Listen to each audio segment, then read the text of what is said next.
Hello friends, welcome to pathway tutors. நம்ம இந்த வீடியோவில் இன்வெர்ஸ் ட்ரிக்னாமெட்ரிக்கல் ஃபங்க்ஷன்ஸோட previous year question paper NCERT explainer அதுக்கான ரிலேட்டடான கொஷின்ஸை உட்காந்து டிஸ்கஸ் பண்ண போகிறோம். ஸோ இன்வெர்ஸ் ட்ரிக்னாமெட்ரிக்கல் ஃபங்க்ஷன்னா என்ன அப்படின்னு சொல்லிட்டு ஒரு இன்ட்ரடக்ஷன் வீடியோ வந்து நம்ம ஆல்ரெடி நம்ம சேனலில் போட்டிருக்கோம்.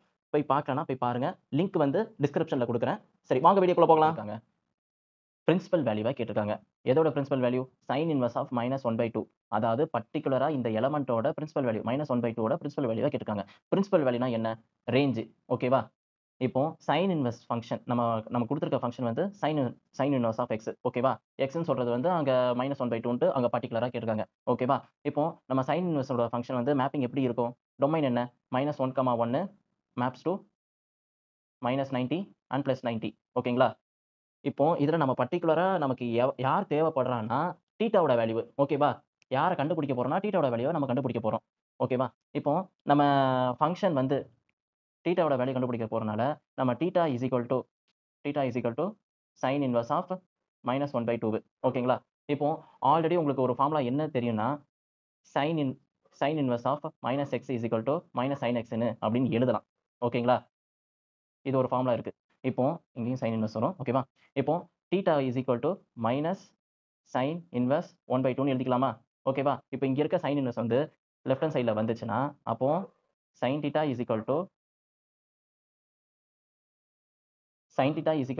-1/2ன்ட்டு உங்களுக்கு கிடைக்கும். இப்போ உங்க சைன் ஃபங்ஷன் வந்து எப்போ 1/2 எடுக்கும் அப்படின்னு கேட்டேன்னா, sin θ -sin π/6. அப்போ அந்த அதாவது sin 30 அப்படின்னு எடுத்தோம்னா 1/2ன்னு உங்களுக்கு கிடைக்கும். ஓகேங்களா? சரி. இப்போ உங்களுக்கு sin 30 வந்து 1 பை sin 30 வந்து உங்களுக்கு என்னவா கிடைக்குது? இப்போ sin 30 அப்போ உங்களுக்கு 1/2 கிடைக்கும். ஓகேங்களா? இப்போ சைனும் கேன்சல் ஆயிட்டுனா, அப்ப தீட்டாவோட வேல்யூ என்னவா இருக்கும்? -π/6ன்னு இருக்கும். இப்போ இந்த தீட்டா வேல்யூ வந்து -30°. இத வந்து π/6 வந்து 30°ன்னு சொல்லுவாங்க. சரிங்களா? இப்போ இந்த 30° வந்து 6ன்னு சொல்றது வந்து 30°. அதாவது -30°. அந்த -30° வந்து உங்க கோடொமைன்ல இருக்குமா அப்படின்னு பார்த்தோம்னா, நமக்கு கிடைச்சிருக்க கோடொமைன் என்ன? -90லேருந்து +90க்குள்ள தான் இருக்க போகுது. அதுக்குள்ள லை ஆகுமா? கண்டிப்பா லை ஆகும். ஸோ அதனால -90 +90 இதுக்குள்ள கண்டிப்பா லை ஆகும். ஓகேங்களா? சரி. நெக்ஸ்ட் கொஸ்டின் போலாமா? செகண்ட் கொஸ்டின்ல என்ன கேட்டிருக்காங்கன்னா, find the domain of sine inverse of -x² ஓட டொமைன் என்னவா இருக்கும் அப்படின்னு கேட்டிருக்காங்க. உங்களுக்கு ஆல்ரெடி தெரியும். அதாவது உங்க ஃபங்ஷன் என்ன? Sine inverse of x. ஓகேங்களா? அப்போ அதோட டொமைன் என்ன? Domain of sine inverse of x வந்து உங்களுக்கு -1லேருந்து க்ளோஸ்ட் இன்டர்வல் -1லேருந்து 1க்குள்ள இருக்கும். ஓகேங்களா? அப்போ நமக்கு குடுத்திருக்க டொமைன் என்ன? அதாவது ஃபங்ஷன் என்ன? f of x sine inverse of -x². ஓகேங்களா? இப்போ பர்ட்டிகுலரா -x² ஓட இன்டர்வல் எதுக்குள்ள லை ஆயிருக்கும்? அந்த டொமைன் எதுக்குள்ள லை ஆயிருக்கும் அந்த இன்டர்வல்குள்ள அப்படின்னு தான் கேட்டிருக்கான். ஸோ அதனால நம்ம இன்டர்வல் எழுதிக்கலாமா? 1 is less than or equal to -x² is less than or equal to 1. ஓகேங்களா? ஓகே. இப்போ உள்ள வந்து நெகட்டிவா இருக்கு. ஸோ அதனால நான் மைனஸால மல்டிப்ளை பண்ணிடுறேன் த்ரூ அவுட் த இன்டர்வல். ஓகேவா? ஸோ அதனால மைனஸால நம்ம மல்டிப்ளை பண்றதுனால உங்களோட சைனும் சேஞ்ச் ஆகும். சரிங்களா? So minus minus minus into -1. So அதனால +1ஆ மாறிரும். ஓகேவா? அதுவும் மைனஸ் இன்டூ -x². ஸோ அதனால x²ஆ மாறிரும். இது வந்து -1ஆ மாறிரும். சரிங்களா? இப்போ லெஸ் தெனா இருக்கிறது. நான் இப்போ வந்து இப்போ இவன விட இவன் பெருசா இருப்பானா? இவன் இப்படி லெஸ் தென் போட்டானா, அது தப்பான செயல். ஏன்னா, இப்போ x²ஓட இது வந்து -1 பெருசு அப்படின்னு சொல்லிட்டேன்னா, அது தப்பா போயிரும். சரிங்களா? அதனால தான் இப்போ இந்த இடத்துல நம்மளோட லெஸ் தெனா இருக்கிறத வந்து கிரேட்டர் தெனா மாத்தப் போறோம். அப்படியே தலைகீழா மாத்தப் போறோம். உங்களோட இன்டர்வலே அப்படியே சேஞ்ச் ஆகும். ஓகேங்களா? அப்படியே சேஞ்ச் ஆகும்போது, அப்போ -1 is less than or equal to x² is less than or equal to 1 இப்படி வந்து மாறியிருக்கும். ஓகேங்களா? ஓகே.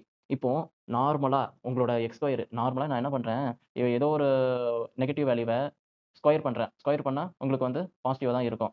ஓகேவா? அதே வந்து நம்மளோட எய்ம் என்னன்னா, எக்ஸ் வேல்யூ என்னவா இருக்கும் அப்படின்னு தான் நம்ம பார்க்க போறோம். எக்ஸ் வேல்யூ அந்த பர்ட்டிகுலர் இன்டர்வல்குள்ள இது என்னவா இருக்கும் அப்படின்னு தான் நம்மளோட எய்ம். ஓகேங்களா? ஸோ அதுக்காக தான் நம்ம இவ்வளோ விஷயமும் பண்றோம். இப்போ இத நம்ம எக்ஸா மாத்த விரும்புறோம். ஓகேங்களா? இப்போ இங்க எக்ஸா இருக்குது. நான் என்ன பண்றேன், மல்டிப்ளை பை ஸ்கொயர் ரூட்டால மல்டிப்ளை பண்றேன். ஓகேங்களா? இப்போ மல்டிப்ளை பண்ணும்போது, அ இன்னொரு விஷயம் உங்களோட ஸ்கொயர் ரூட்டால மல்டிப்ளை பண்ணும்போது, உங்களோட வேல்யூ வந்து எந்த எக்ஸ் வந்து greater than or equal to 0வா தான் இருக்கும். ஸோ அதனால நெகட்டிவ் வேல்யூவ நம்ம அப்ரோச் பண்ண மாட்டோம். நெகட்டிவ் வேல்யூ அந்த எக்ஸ் வேல்யூல இருக்காது. ஓகேங்களா? ஸோ அதனால இது வந்து 0 ஆயிரும். இது எக்ஸ் ஆயிரும். இங்கே ரூட் ஆயிருச்சுன்னா is less or equal to plus or minus ஒன்றுன்னு இருக்கும். ஸோ அது வந்து இஸ் லெஸ் தென் 1. நம்ம நெகட்டிவ் வேல்யூவை விட்டுட்டோம்னா +1 மட்டும் தான் இருக்கும். ஸோ அதனால் உங்களோட இன்டர்வல் வந்து 0 is less then X less than 1 அப்படின்னு இருந்திருக்கும். ஓகேங்களா? இப்போ அதுவும் எப்படி லெஸ் தென் 1ன்னு சொல்கிறேன். அப்போ அதை வந்து நான் என்ன பண்ணுவேன்னா x square less than or equal to 1ன்னு மாற்றிப்பேன். இப்போ இப்படி இருக்கிறத நான் என்ன பண்ணுறேன் எக்ஸ் ஸ்கொயரு -1 லெஸ் தென் 0வா மாற்றிக்கிறேன். இப்போ இதை வந்து எப்படி பிரிக்கலாம்? இப்போ வந்து ஆல்ரெடி நமக்கு தெரியும் எக்ஸ் ஸ்கொயர் மைனஸ் ஏ ஸ்கொயரை வந்து எப்படி பிரிக்கலாம்னா x plus a x minus ஏன்னு தனித்தனியாக பிரிக்கலாம். ஓகேவா? ஸோ அந்த மாதிரி நான் பிரிக்கிறேன். X plus 1 x minus 1 is less than or equal to 0 அப்படின்னு எழுதிக்கிறேன். ஓகேவா? இப்போ எக்ஸ் வந்து இப்போ தனித்தனியாக நான் பார்த்து இன்டெக்ரல் டொமைன் படி இதை நம்ம தனித்தனியாக பார்க்கலாமா?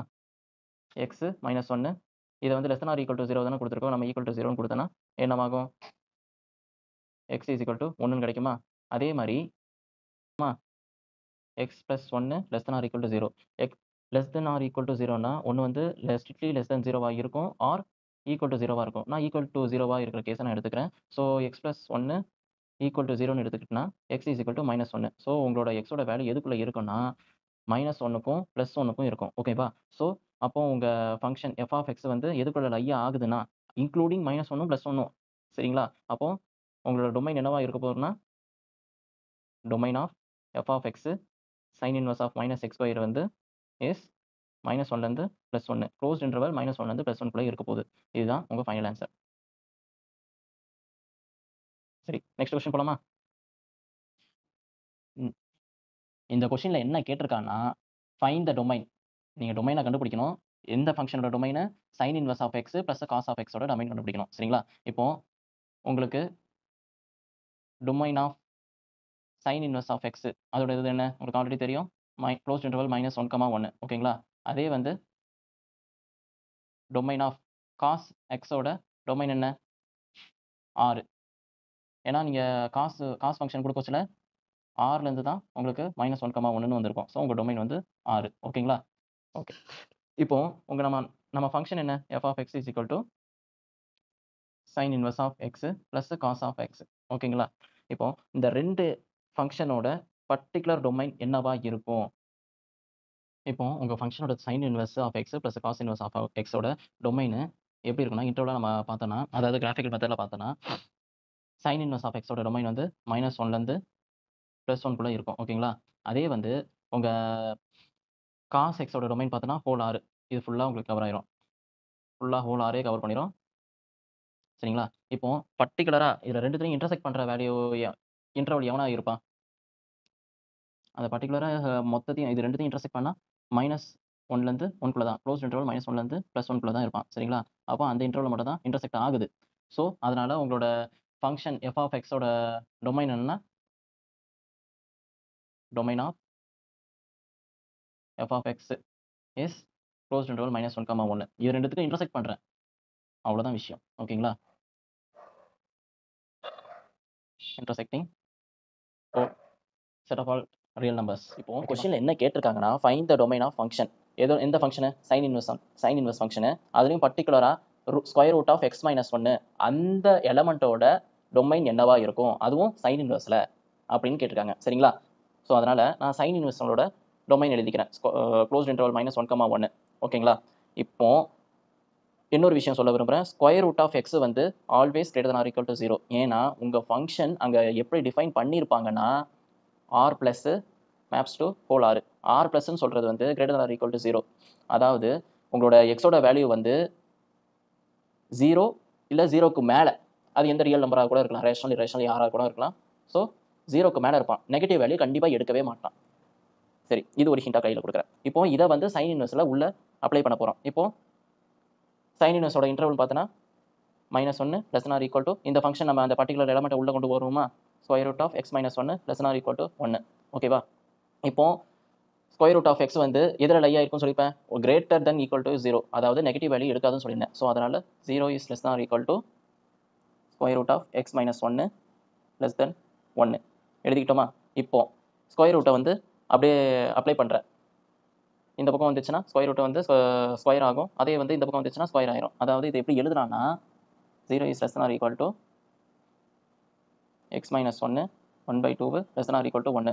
இப்போ இங்க இருக்கிற எலிமெண்ட் 1/2 வந்து இந்த பக்கம் நான் ஒன்று மல்டிப்ளை பண்ணலாம், இல்லை இங்க இருக்க ஸ்கொயர் ரூட்டை வந்து இந்த பக்கம் கொண்டு போனால் ஸ்கொயர் ஆயிரும். அப்படியும் போகலாம், இப்படியும் வரலாம். நான் என்ன பண்ணுறேன்னா ஸ்கொயர் ரூட்டை வந்து இந்த பக்கம் கொண்டு போயிடுறேன், அதே மாதிரி இந்த பக்கம் கொண்டு வரேன். இப்போ ஸ்கொயர் ரூட் ஆஃப் 0 வந்து 0 தான். அதே மாதிரி X minus 1 less than or equal to square root of 1 வந்து 1 தான். ஸோ அதனால் அப்படியே எழுதிக்கிறேன். ஓகேங்களா? இப்போ 0 is less than or equal to X minus 1 less than or equal to 1 அப்படின்னு எழுதிடுவேன். இப்போ இங்கே இருக்க -1 இந்த பக்கம் போகுது, அதே மாதிரி இந்த பக்கமும் வருது. சரிங்களா? ஸோ அதனால் என்னவா ஆகுதுன்னா இங்கே இருக்க -1 வந்து இந்த பக்கமும் நான் அனுப்புகிறேன். அப்படி அனுப்பும் போது மைனஸாக இருக்கிறது வந்து ப்ளஸ் ஆயிரும். So +1 X less than or equal to 1 + 1. சரிங்களா? இப்போ இது வந்து 2 is less than or equal to 1. இப்போ இந்த இன்டர்வல் வந்து இந்த எக்ஸோட வேல்யூட இன்டர்வல் வந்து எதுக்குள்ள லை ஆகிட்டு இருக்கு? அதாவது ஃபங்க்ஷன் ஆஃப் f ஆஃப் எக்ஸோட டொமைன் என்ன? Domain of f of X is equal to closed interval 1, 2 இதில் தான் லை ஆகிட்டு இருக்கு. சரி, நெக்ஸ்ட் கொஸ்டின் போகலாம். கொஸ்டினில் என்ன கொடுத்துருக்காங்கன்னா find the principal value. Principal வேல்யூனா ரேஞ்ச் வேல்யூவை கண்டுபிடிக்கணும். ஓகேங்களா? ரேஞ்ச் வேல்யூ வந்து இன்வெர்ஸ் ஃபங்க்ஷனை பொறுத்த வரைக்கும் அதோட தீட்டா வேல்யூ கண்டுபிடிக்கிறது. ஓகேவா? இப்போ இந்த கொஸ்டினை பார்த்தோன்னே என்ன தோணுதுன்னா காம்போசிஷன் ஃபங்க்ஷன், அதாவது ஒரு ஃபங்க்ஷனுக்குள்ள இன்னொரு ஃபங்க்ஷனை உள்ளடக்கி இன்னொரு ஃபங்க்ஷனுக்குள்ள உள்ளடக்கிறது அப்படின்னு உள்ளடக்கி வைக்கிறது தான் காம்போசிஷன் ஃபங்க்ஷன் சொல்லுவாங்க. காம்போசிஷன் ஃபங்க்ஷன் வந்து எப்பவும் நம்ம எதுலேருந்து ஸ்டார்ட் பண்ணுவோம்னா ரைட் சைட்லேருந்து, அதாவது இங்கேருந்து தான் ஸ்டார்ட் பண்ணுவோம். இந்த பர்டிகுலர் எலிமெண்ட் தான் ரைட் சைடு தான் ஸ்டார்ட் பண்ணி அப்படியே அதோட வேல்யூ ஆன்சர் இதில் சப்ஸ்ட் பண்ணி அதோட ஆன்சரை சப்ஸ்ட் பண்ணி லாஸ்ட்டாக ஃபைனல் ஆன்சர் கொண்டு வருது. ஓகேங்களா? இப்போ இந்த இடத்துல வந்து லாஸ்ட்டாக ஃபைனலாக கொடுக்குற சப்ஸ்டியூஷன் வந்து இன்வெர்ஸில் கேட்டிருக்காங்க. அப்போ உங்களுக்கு தீட்டா வேல்யூவாக தான் கிடைக்க போகுது, அதாவது ஆங்கிளாக தான் கிடைக்க போகுது. இப்போ sine inverse of square root of 3/2 அதோட ஆங்கிள், இப்போ இது வந்து θ1 எடுத்துப்போமா, இதுக்கு வந்து தீட்டா வேல்யூ கிடைக்கும். அதோட ஆன்சர் வந்து ஸ்பெசிஃபிக்காக உங்களுக்கு இந்த தீட்டா வேல்யூவில் இங்கே கொடுத்தனா உங்களுக்கு சம் ரேடியன் வேல்யூ, அதாவது π/2 சம்திங் ஏதோ ஒன்று கிடைக்கும். அந்த வேல்யூ வந்து எக்ஸ்ன்னு எடுத்துப்போம், எலமெண்ட்டாக எடுத்துப்போம். இப்போ அந்த எலமெண்ட்டை தூக்கி நம்ம இதில் கொடுத்தோம்னா அப்போ வந்து உங்களுக்கு வந்து தீட்டா வேல்யூவாக கிடைக்கும், θ2 வேல்யூவாக கிடைக்கும். இதான் உங்களுக்கு ஃபைனல் ஆன்சராக கிடைக்கும். இதுதான் ஐடியாலஜி. ஓகேவா? இப்போ பண்ணலாமா? First θ1 is equal to sine inverse of square root of 3/2. இப்போ சைன் இன்வெர்ஸ் வந்து இந்த பக்கம் கொண்டு போயிடுறேன். அப்போ sin θ1 is equal to square root of 3/2. இப்போ சைன், அதாவது √3/2 எப்போ சைன் வேல்யூ எப்போ எடுக்கும், எந்த டிகிரியில் எடுக்கும் அப்படின்னு பார்த்தோன்னா சைன் π/3ல உங்களுக்கு √3/2 என்று எடுக்கும். சரிங்களா? அப்போ θ1ஓட வேல்யூ என்ன? π/3. அது வந்து 30 டிகிரி வந்து பிலாங்ஸ் டு 90 டிகிரி. மைனஸ், அதாவது -90க்கும் +90க்கும் உள்ள தான் இருக்குது. So belongs to the degree. Okay, இப்போ முதல் தீட்டா வேல்யூவோட கண்டுபிடிச்சிட்டோம். அடுத்தது இந்த வேல்யூவை எடுத்து நம்ம இங்கே சப்ஸ்டியூட் பண்ணுவோம். ஓகேவா? அப்போ காஸ் ஆஃப் π/3, காஸ் ஆஃப் π/3யோட வேல்யூ என்னன்னா 1/2. இது வந்து ஒரு எலமெண்ட் மாதிரி தானே ஆக்ட் ஆகுது. இப்போ இதுவும் ஒரு எலமெண்ட் மாதிரி தானே ஆக்ட் ஆகுது. இப்போ இந்த எலமெண்ட்டை தூக்கி நம்ம இந்த சைன் இன்வெர்ஸில் உள்ளே போட்டோன்னா நமக்கான ஃபைனல் ஆங்கிள் வந்து கிடச்சிரும். ஓகேவா? சரி, பார்க்கலாமா? இப்போ நமக்கு x1 கிடச்சிருக்கா? இப்போ இந்த x1 நம்ம உள்ள இங்கே சப்ஸ்டியூட் பண்ணோம். என்னன்னா இங்கே சைன் இன்வெர்ஸ் ஆஃப் 1/2ன்னு கிடைக்குமா? அதோட ஆங்கிளை கண்டுபிடிக்கிறோம். அது θ2ன்னு எடுத்துக்கிறேன். ஓகேவா? இப்போ சைன் இன்வெர்ஸ் இந்த பக்கம் போச்சுன்னா 1/2 இஸ் ஈக்குவல் டு சைன் θ2ன்னு எழுதுவோம். எப்போ வந்து சைன் 1/2 வந்து எப்போ சைன் எடுக்கும், அதோட ஆங்கிள் என்னவா இருக்கும்? சைன் π/6னா உங்களுக்கு 1/2ன்னு எடுக்கும். ஸோ உங்களோட தீட்டா வேல்யூ வந்து ஃபைனல் ஆன்சர். சைனை கேன்சல் பண்ணுறேன்னா θ2ஓட வேல்யூ வந்து π/6. இதுதான் உங்கள் ஃபைனல் ஆன்சர். இந்த π/6 வந்து உங்களோட இன்டர்வலில் லை ஆகுமா? -90லும் +90லையும் லை ஆகுமா? கண்டிப்பாக லை ஆகும். ஸோ இது கரெக்ட். சரி, நெக்ஸ்ட் கொஸ்டின் போகலாமா? இப்போ இந்த கொஸ்டினில் என்ன கேட்டிருக்காங்கன்னா ஃபைண்ட் த டொமைன். என்ன ஃபங்க்ஷன் கொடுத்துருக்காங்க? சைன் இன்வெர்ஸ் ஆஃப் x² - 4 அப்படின்னு அந்த ஒரு ஃபங்க்ஷன் கொடுத்துருக்காங்க. சரி, சைன் இன்வெர்ஸோட டொமைன் என்னன்னு பார்க்கலாமா? Domain of sine inverse of எக்ஸோட டொமைன் பார்த்தீங்கன்னா க்ளோஸ்ட் இன்டர்வல் -1, 1. ஓகேவா? சரி, இப்போ இந்த ஃபங்க்ஷனோட டொமைன் நம்ம கண்டுபிடிக்கணும். டொமைன் ஆஃப் f ஆஃப் எக்ஸை வந்து நம்ம கண்டுபிடிக்கணும் என்னன்ட்டு. சரி, இப்போ இந்த சைன் இன்வெர்ஸோட ஃபங்க்ஷன் வந்து பர்டிகுலராக x² - 4 அந்த ஒரு பர்டிகுலர் எலமெண்ட்டுக்கு நம்ம சைன் இன்வெர்ஸோட ஃபங்க்ஷனில் எந்த இன்டர்வலில் லையாக இருக்குன்னு சொல்லிட்டு நம்ம பார்க்கணும். சரியா? இதுதான் நம்ம கொஸ்டினில் கேட்டிருக்கிறது. அந்த டொமைன் என்னன்னு தான் நம்ம கேட்டிருக்காங்க. ஸோ அதனால் நமக்கு தெரிஞ்சதை வச்சு தான் நம்ம போக முடியும். ஸோ உங்களோட சைன் இன்வெர்ஸோட டொமைன் பார்த்தீங்கன்னா க்ளோஸ் இன்டர்வல் -1, ஓகேவா? இப்போ எதை நம்ம கண்டுபிடிக்கணும்னா x² - 4. ஸோ அதனால் நம்ம அதை எழுதிக்கிறேன். x² - 4 < 1. இப்போ இங்கே மைனஸாக இருக்கிறது வந்து இப்போ நம்ம x = 0 அப்படின்னு எழுதணும்னா இங்கே இருக்க 4 அந்த பக்கம் போச்சுன்னா எப்படி எழுதுவோம்? 0 = -4 அப்படின்னு நம்ம எழுதுவோம். அதே விஷயத்தை தான் நம்ம இங்கே பண்ணுறோம். இப்போ இங்கே x²னா இங்கே இருக்கிறது வந்து ப்ளஸ்ஸாக இருக்கிறது வந்து மைனஸ் ஆயிரும். அதாவது மைனஸாக இருக்கிறது இங்கே ப்ளஸ் ஆயிரும். அதே மாதிரி இங்கே மைனஸாக இருக்கிறது அங்கே போச்சு ப்ளஸ் ஆச்சுன்னா 5ன்னு வந்துருமா? அதே வந்து இந்த பக்கம் போச்சுன்னா அதே விஷயம் தான், +4ன்னு வந்துடும். +4 - 1 3ன்னு வந்துடும். சரிங்களா? இப்போ இந்த ஃபங்க்ஷன் வந்து எதில் வேரி ஆகிட்டு இருக்கு எக்ஸ் எல்லாமே அப்படின்னு பார்த்தோன்னா உங்களுக்கு ரியலாக வேரி ஆகிட்டு இருக்க போகுது. ஸோ அதனால் உங்களுக்கு ஸ்கொயர் ரூட் இப்போ இங்கே இருக்க ஸ்கொயர் வந்து அந்த பக்கம் போச்சுன்னா, அதாவது நார்மலாக பார்த்தீங்கன்னா x² = 5a அப்படின்னு இருந்துச்சுன்னா அந்த ஃபங்க்ஷன் நம்ம எப்படி எழுதுவோம்? இந்த பக்கம் அந்த பக்கம் போச்சுன்னா √5ன்னு எழுதுவோம்ல, அதே விஷயத்தை தான் நம்ம பண்ண போகிறோம். சரிங்களா? அப்போ அப்படி கிடைக்கும்போது ஸ்கொயர் ரூட் கிடைக்கும்போது ப்ளஸ் ஆர் மைனஸ் நம்ம எழுதுவோம் நம்ம ஸ்கொயர் ரூட்டில். ஸோ அதனால் அந்த மாதிரி நான் எழுதிக்கிறேன். So plus or minus √5a. அதே மாதிரி இந்த பக்கம் போச்சுன்னா √, இங்கேயும் +r - 3ன்னு எழுதிடலாம், √3. சரிங்களா? இப்போ இதை வந்து எப்படி எழுதலாம்? இப்போ +r - வருதுங்க. அப்போ அப்படி வரும்போது நம்ம என்ன பண்ணலாம்னா 2 விதமாக பிரிக்கலாம். ஒன்று வந்து -3ல நெகட்டிவ் வேல்யூ மட்டும் தனியாக வச்சுருக்கிற மாதிரி, நெகட்டிவ் வேல்யூவை ஒரு இன்டர்வல் வச்சுருக்கிற மாதிரி, அடுத்தது வந்து அதை யூனியன் பண்ணி பாசிட்டிவ் யூனியன் பண்ண மாதிரி வச்சுக்கலாம். சரிங்களா? இப்போ +r - √3a is less than or equal to x is less than or equal to +r - √5a. So இதை வந்து நம்ம என்ன பண்ணலாம்னா நெகட்டிவ் வேல்யூவை ஒரு இன்டர்வலாக வச்சுருக்க மாதிரியும் பாசிட்டிவ் எலமெண்ட்ஸை இன்டர்வலாக வச்சுருக்க மாதிரியும் தனித்தனியாக பிரித்து எழுதிக்கலாம். சரிங்களா? அது யூனியன் பண்ணால் உங்களுக்கு ஹோல் இன்டர்வல் கிடச்சிரும். ஸோ அந்த மாதிரி எழுதிக்கலாமா? ஸோ -√3a -√5a இது ஒரு இன்டர்வலாகவும் அண்டு பாசிட்டிவாக வச்சுருக்கிற மாதிரி √3a √5a. ஓகேவா? இப்போ இது ரெண்டுத்தையும் யூனியன் பண்ணால் உங்களுக்கு இந்த இன்டர்வல் கிடச்சிரும். நம்ம இப்படியும் எழுதலாம், அப்படி இல்லைன்னா இதோட கூட நீங்கள் நிறுத்திக்கலாம். இதோட ஃபைனல் ஆன்சர் கூட நிறுத்திக்கலாம். ஸோ இதான் இதோட டொமைன். லாஸ்ட்டாக நம்ம எழுதும் போது டொமைன் ஆஃப் f(x) இஸ் அப்படின்னு சொல்லிட்டு இது எழுதலாம், அப்படி இல்லைனா இதை கூட நீங்கள் எழுதிக்கலாம். சரி, நெக்ஸ்ட் கொஸ்டின் போகலாமா? 7வது கொஸ்டினில் என்ன கேட்டிருக்கான்? Draw the graph of f(x) sin inverse of x. உங்களோட ஃபங்க்ஷன் வந்து sin inverse of xன்னு கொடுத்துருக்கான். அந்த எக்ஸ் வந்து எதில் இருக்கும்னா ரெஸ்ட்ரிக்ட் பண்ணியிருக்கான், டொமைனை ரெஸ்ட்ரிக்ட் பண்ணியிருக்கான். சரிங்களா? உங்களோட டொமைன் வந்து எதுக்குள்ளே இருக்கும்னா -1/√2 1/√2 அப்படின்னு கொடுத்துருக்கான். அதோட ரேஞ்ச் என்னவா இருக்கும்? அப்படி டொமைனை ரெஸ்ட்ரிக்ட் பண்ணும்போது உங்களோட ரேஞ்ச் என்னவா இருக்கும் அப்படின்னு கேட்டிருக்கான். சரிங்களா? சரி, நம்ம நார்மலாக உள்ள ஃபங்க்ஷன் சைன் ஃபங்க்ஷன் வந்து சைன் இன்வர்ஸ் ஃபங்க்ஷன் வந்து எப்படி இருக்கும்? -1லேருந்து 1 க்ளோஸ் இன்டர்வல் -1லேருந்து 1 இருக்கும். அதுவும் உங்களோட ரேஞ்ச் பார்ட் வந்து -90லேருந்து +90 இருக்கும். ஓகேங்களா? இப்போ உங்கள் டொமைனை வந்து அவன் ரெஸ்ட்ரிக்ட் பண்ணனால உங்கள் ஃபங்க்ஷன் எப்படி இருக்குன்னா இதை நான் ஜின்னு எடுத்துக்கிறேன். சரிங்களா? அப்படி நான் டொமைனை ரெஸ்ட்ரிக்ட் பண்ணுறதுனால 1/√2 -1/√2 +1/√2. இப்போ அப்போ இதோட ரேஞ்ச் என்னவா இருக்கும் அப்படின்னு நம்ம பார்க்கணும். சரிங்களா? பார்க்கலாமா? இப்போ நம்மளோட டொமைன் பார்த்தோன்னா எதுக்குள்ளே இருப்பான்? -1/√2 +1/√2 அதுக்குள்ளே தான் இருப்பான். சரி, இப்போ 1/√2 அதோட வேல்யூ என்னவா இருக்குன்னா அப்ராக்சிமேட்லி 0.707106 அப்படின்னு அந்த அப்ராக்சிமேட்டாக எழுதியிருக்கேன். ஓகேங்களா? அதே நெகட்டிவ் வேல்யூ எழுதும் போது 1/√2க்கு -1/√2க்கு அப்ராக்சிமேட்லி -0.767106 அப்படின்னு சொல்லிட்டு இருப்போம். ஓகேங்களா? அப்போது 0லேருந்து கொஞ்சம் தள்ளி தான் இருக்கான். அதாவது 1க்கும் மேலே கிடையாது, அதுக்குள்ளே 1க்கு உள்ள. ஓகேங்களா? 0.7 அதாவது 0.5க்கு மேலே அதுக்கு இன்பிட்வீன்குள்ளே இருக்கான். ஓகேங்களா? இப்போது இந்த பர்டிகுலர் டொமைனுக்கு ரேஞ்ச் என்னன்னு தான் நம்ம கண்டுபிடிக்கணும். சரிங்களா? இப்போது இந்த -1/√2க்கும் 1/√2க்கும் நம்ம அது க்ளோஸ்ட் இன்டர்வல் தானே, நம்ம என் பாயிண்ட்ஸில் கண்டுபிடிச்சாலே போதும். அதோட ரேஞ்ச் பார்ட்டும் என் பாயிண்ட்ஸில் எந்த ஆங்கிளில் லை ஆகும் அப்படின்னு சொல்லிட்டு நம்மளால் ஈஸியாக கண்டுபிடிக்க முடியும். சரிதானே? ஸோ அதனால் இப்போ நம்ம கண்டுபிடிக்க போகிறது வந்து 2 என் பாயிண்ட்ஸோட ஆங்கிள்ஸை கண்டுபிடிச்சா போதும். சரிங்களா? அப்போது நான் என்ன எழுதிக்கிறேன்? θ1 = sin inverse of 1/√2 அப்படின்ட்டு சொல்லிட்டு எழுதுறேன். சரிங்களா? இப்போ sin inverse, இப்போ sin inverse இந்த பக்கம் போச்சுன்னா sin θ1 = 1/√2. இப்போ 1/√2 எப்போ எடுக்கும்பா சைனு?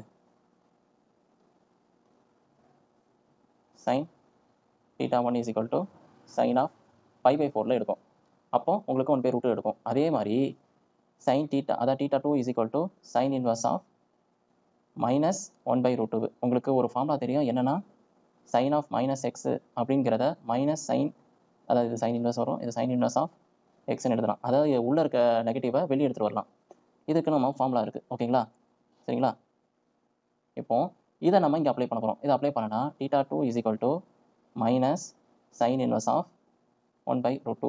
இப்போ இந்த சைன் இன்வர்ஸை இந்த பக்கம் கொண்டு போயிடுறேன். அப்போ சைன் θ2 = மைனஸ் 1/√2ன்னு இருக்கும். இப்போ 1/√2 எப்போ எடுக்கும் சைனு? அதை தான் நம்ம ஆல்ரெடி நமக்கு தெரியுமே, சைன் ஆஃப் 1/4 அப்படின்னு எழுதிடுவோம். சரிங்களா? இப்போ θ2வோட வேல்யூ வந்து மைனஸ் π/4. இப்போ உங்களுக்கான ரேஞ்ச் வந்து என்னன்னு தெரிஞ்சுக்கிட்டோம். θ1ஓட வேல்யூ வந்து π/4. இப்போ இது ரெண்டுத்தையும் கம்பைன் பண்ணிடலாமா? இப்போ ஃபங்க்ஷன் இப்போ எந்த ரேஞ்சுக்குள்ளே இருப்பானா இந்த டொமைனுக்குள்ளே மைனஸ் 1/√2க்கும் 1/√2க்கும் ரேஞ்சு பார்த்தோன்னா மைனஸ் π/4, π/4ன்னு கிடைக்கும் உங்களுக்கு. ஸோ இதை வந்து கிராஃபிக்கலாக ட்ரா பண்ண சொல்லியிருக்காங்க. இதை நம்ம அதுவும் பண்ணிடலாம். ரொம்ப பெரிய விஷயம்லாம் இல்லை. முதல்ல ரெஸ்ட்ரிக்ட் பண்ண டொமைன் நம்ம இங்கே எழுதிடலாம் 1/√2. அதே வந்து இது க்ளோஸ் இன்டர்வல் 1/√2 தானே. இப்போது இங்கேருந்து நம்ம எடுக்கச்சில இப்போ சைனோட ஃபங்க்ஷனை பொறுத்த வரைக்கும் எப்படி லை ஆயிருக்கும்? இப்படி, அதாவது 0 to மைனஸ், அதாவது எந்த இன்டர்வலில் மைனஸ் π/2லேருந்து அதாவது மைனஸ் 9லேருந்து ப்ளஸ் 90க்குள்ளே பார்க்கச்சில கிராஃப் வந்து இப்படி போயிருப்பான், இப்படி போயிருப்பான், கொஞ்சம் வளைஞ்சிருப்பான். ஓகேங்களா? அதே விஷயத்தை தான் நம்ம இங்கே பண்ண போகிறோம். இந்த இடத்துல பர்டிகுலராக இங்கே நம்ம எடுக்கச்சில மைனஸ் 1/√2 அப்படி எடுக்கச்சில நம்மளோட இன்டர்வல் என்னென்னா இங்கே இன்வெர்ஸாக பார்க்கும்போது நமக்கு என்ன வந்திருக்கு 1/π/4 தான் கிடச்சிருக்கு. அதேமாதிரி இங்கே நெகட்டிவில் மைனஸ் π/4ன்னு இருக்குது. இப்போது இந்த இடத்துல ஆரம்பிப்போம். அதாவது இந்த இடத்துல ஆரம்பிப்போம்.